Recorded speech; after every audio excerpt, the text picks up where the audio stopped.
What's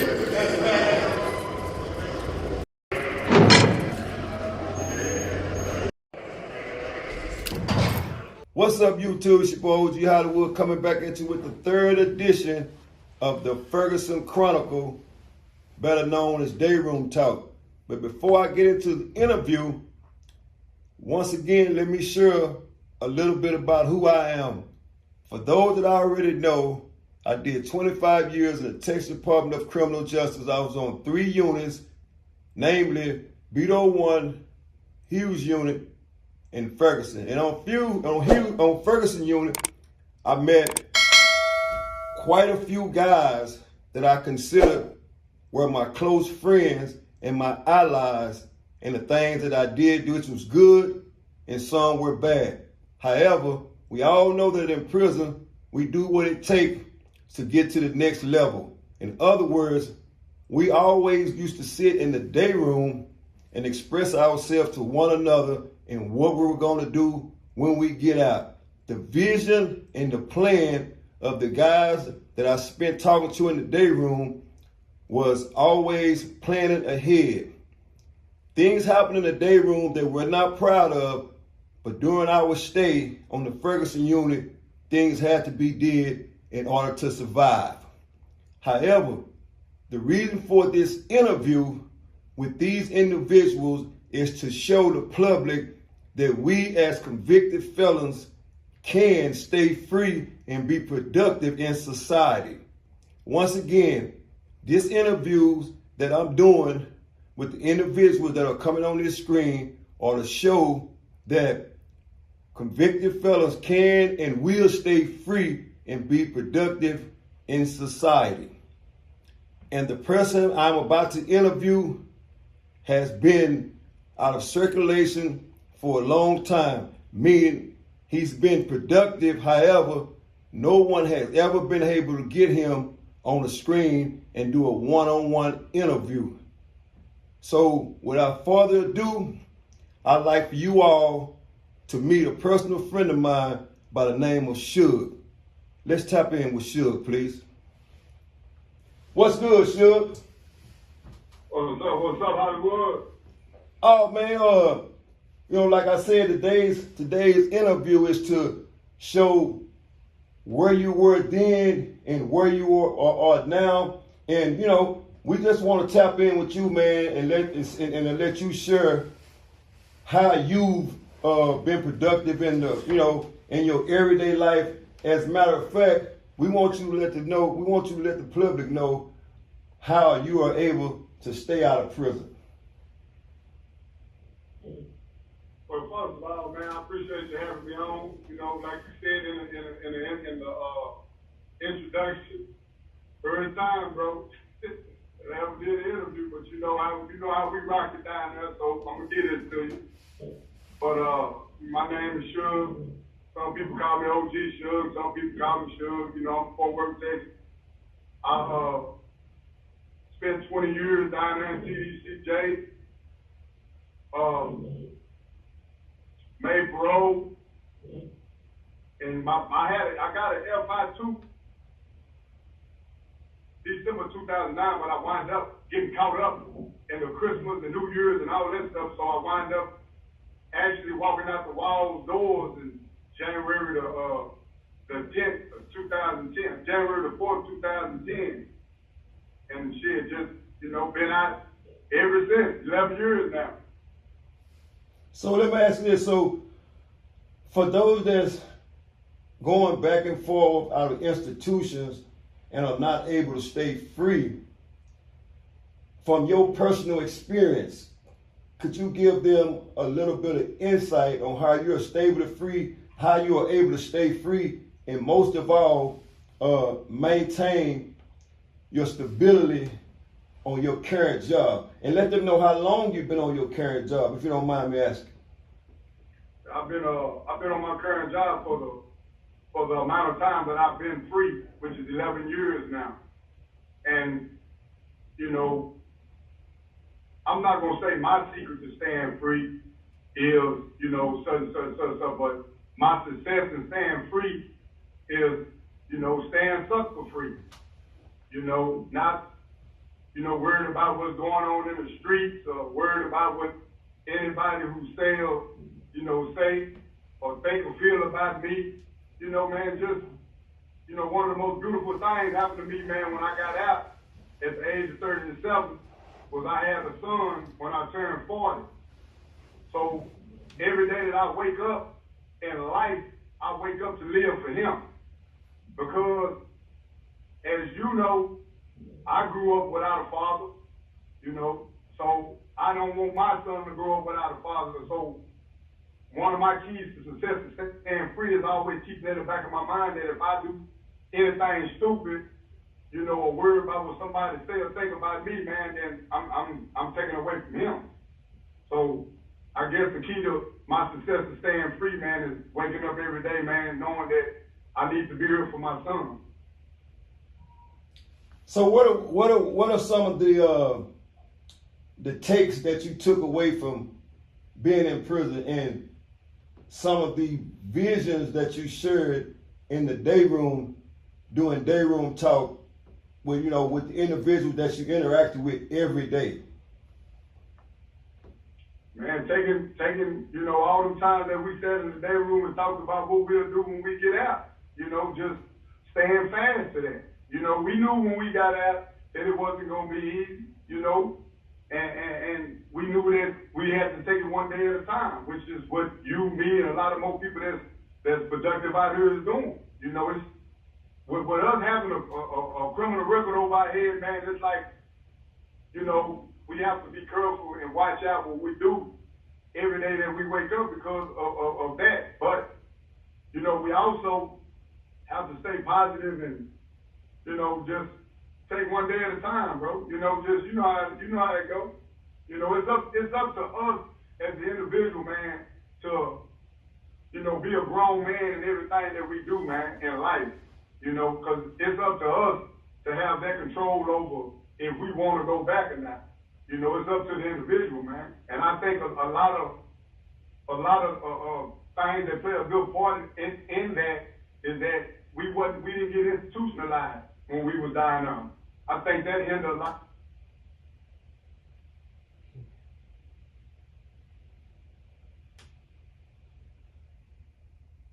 You did 25, I did 20, man, but we was locked up physically, we wasn't locked up mentally.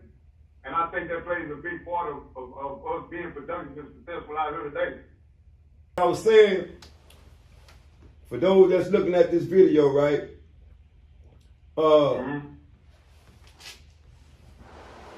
I want them to get a clear understanding of when I meant as far as the day room talk and far as people coming on and giving their story and their take on being in the Ferguson day room. Not that we're trying to glamorize this.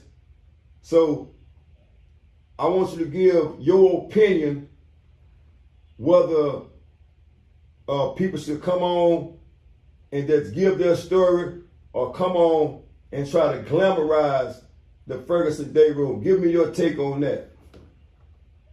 Well, my take on it is, I don't think nobody should glorify the prison, but I think that we all have a right to come on and talk about our experiences without, trying to glorify it, because we earn that right.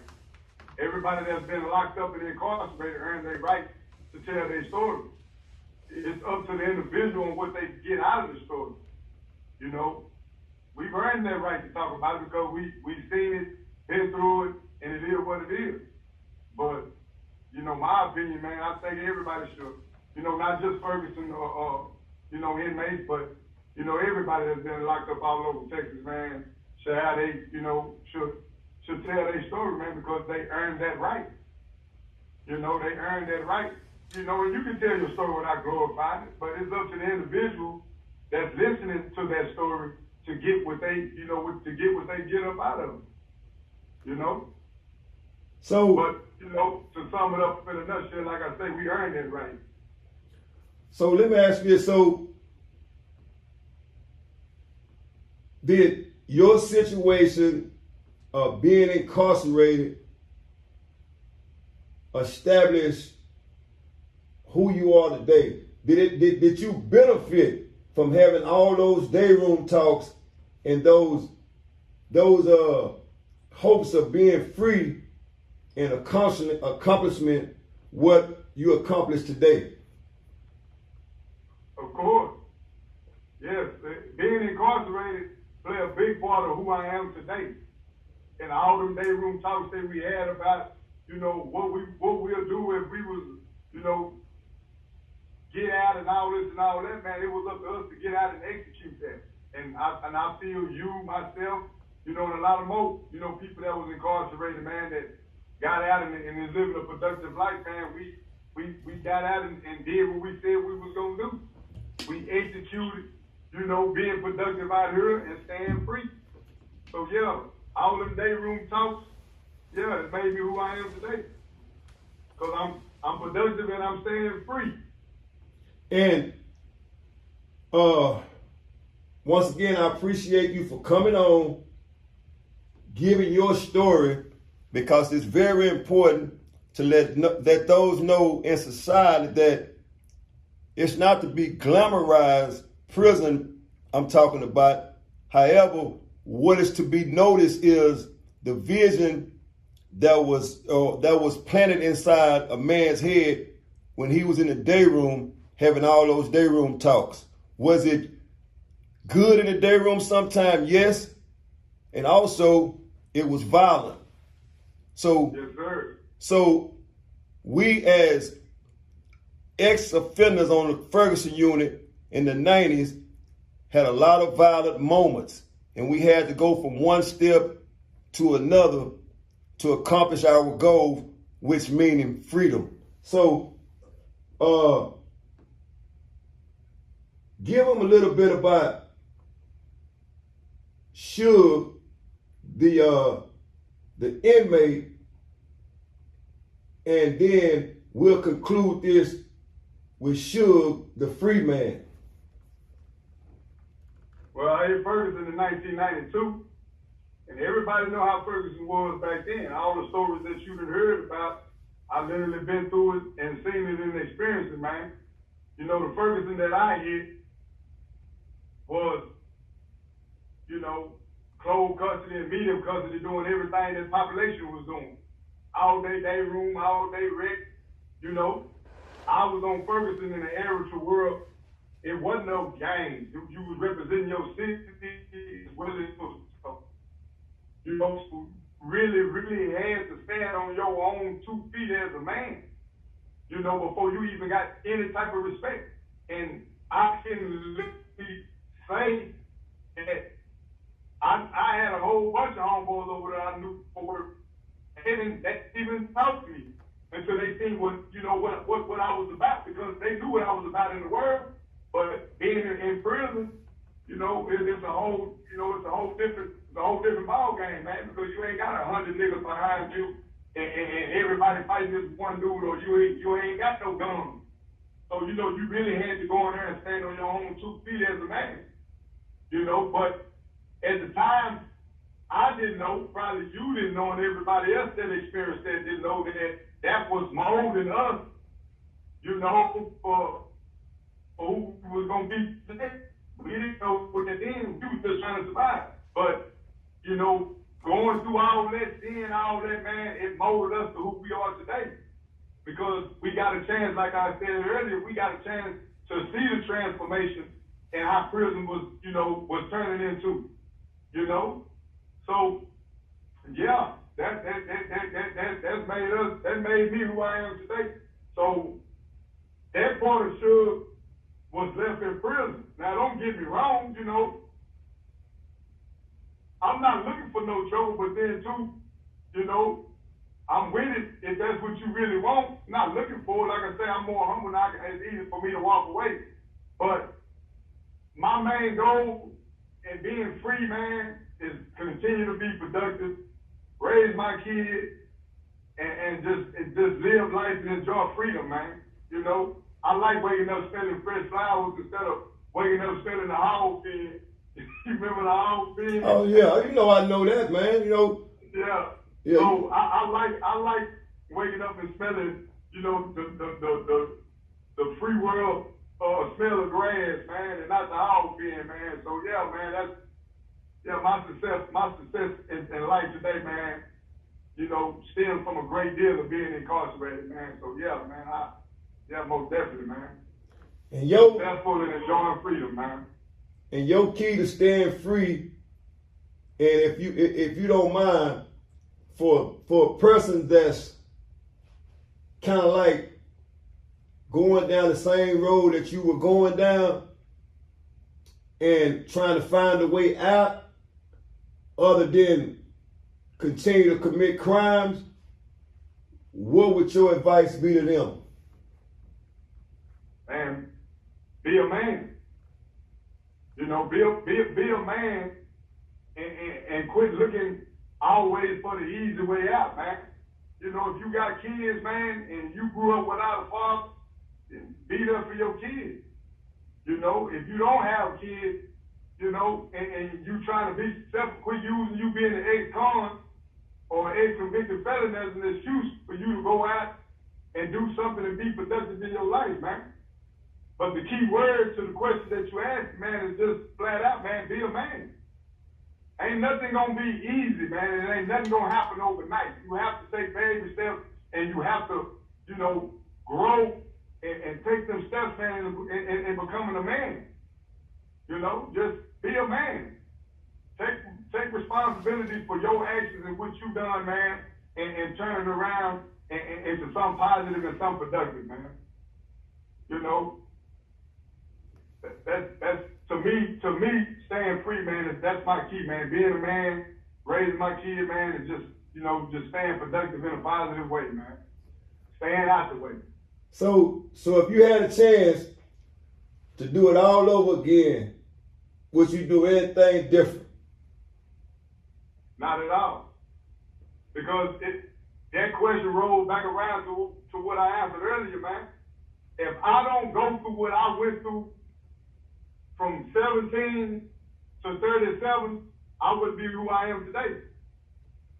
But would I change anything about that? No. Not at all. So, like I said, Suge, I appreciate your honesty, and most of all, I appreciate for you allowing me to interview, because I know a man's time is money. And I know you're not going to give this type of interview to each and everybody. So out of respect for me to you, man, I appreciate it, and I salute you. And once again, the Suge I know now is the Suge that I would prefer to know back then. So with that being said, man, I'll let you close this show on whatever note Suge decide to close it on. Man, I want to close this note. I want to close this show on this note here, man. Everybody that was on Ferguson, whether I knew him or not, man, if you out here in this world being productive, man, continue to be productive, man. If you have any type of kids, man, be in your kids' life, man. Like I say, you have to be a man before you can be anything, man. Shouts out to everybody that was on Ferguson with me, whether I know you or not. Shouts out to you, Hollywood, thank you. You know what I'm saying? It's been many of people trying to get in the interview, but, you know, I did it, you know, in support of you, man, my brother from Ferguson. Everybody out there that got a platform, man, continue to build the platform, man, and strive for greatness, man. You know, shout out to everybody, man. With that, man, Stu, I salute you, man. All right, Suge. Like I said, man, once again, I appreciate you, man. And like always, much love and respect, man. And stay blessed up, man. I'll holler at you, brother. Much respect, brother. All right. Blue, baby.